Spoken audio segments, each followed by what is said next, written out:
Alpine are currently 7th in the championship and are presently involved in a fight with AlphaTauri and Aston Martin at the back of the midfield. While Fernando Alonso has recently been getting the better of the package, Esteban Ocon, who recently signed with the team for another 3 years, has only scored 2 points in the last 5 races. Alpine CEO Laurent Rossi has now assessed his drivers while speaking to the BBC.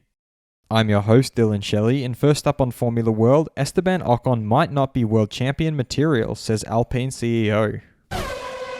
Rossi began by praising Fernando Alonso, while stating that he is tempted to exercise the 1+1 contract option with Alonso and sign him for next year as well. The car is not incredibly fast, and he still manages to get some super hot laps and qualify the car very well. So far so good. He is doing everything for me to consider exercising this contractual option. He further explained why Alonso has earned the right to challenge the team. It is challenging everyone all the time, but very respectfully, and he can do it because he has proven himself, so it is not like he wants to deflect responsibility. He then spoke about Ocon and his current role in the team. He might not be guaranteed world champion material. Who can be dubbed this way? Not many drivers at the moment.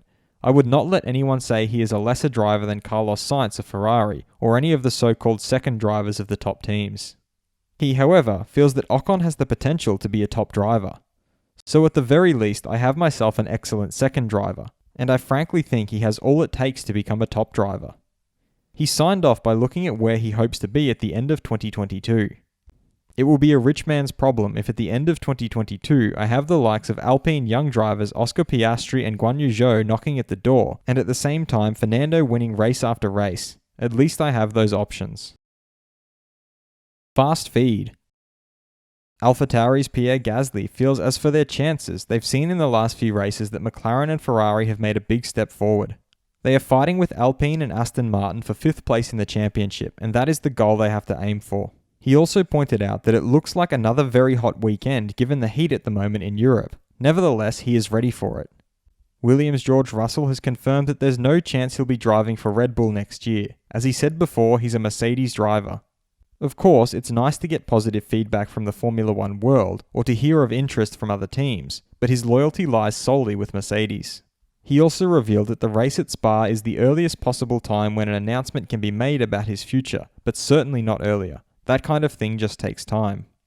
Haas team principal Gunther Steiner suggested that George Russell will be on the market, but limited to the Mercedes teams. Mercedes team principal Toto Wolff thinks that it's important for George and Valtteri to know whether they'll be driving next year, and that's going to happen. He further expects some questions in Spa. Retired F1 driver Mark Webber pointed out that Mercedes' Lewis Hamilton has won a lot of races at the Hungaroring in subpar machinery. Races he had no right to win, but he did win. Hamilton is going to need to be at his best again. Verstappen is, he's a gladiator. That's exactly what we expect of him. It's going to be a good weekend. He further suggested that every race is important now, and inevitably there will be some more carbon fibre between the pair of them going into the air, 2 of the best duking it out.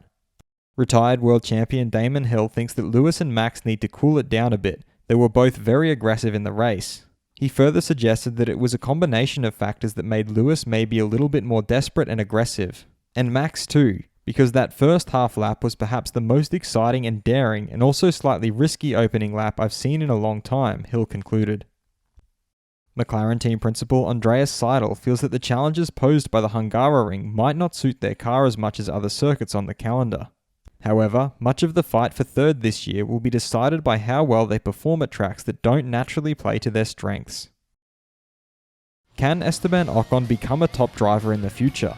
Head over to my community page to vote in the poll and let me know what you think in the comments. And if you liked this video, feel free to subscribe and check out my others for all the latest in the world of Formula One.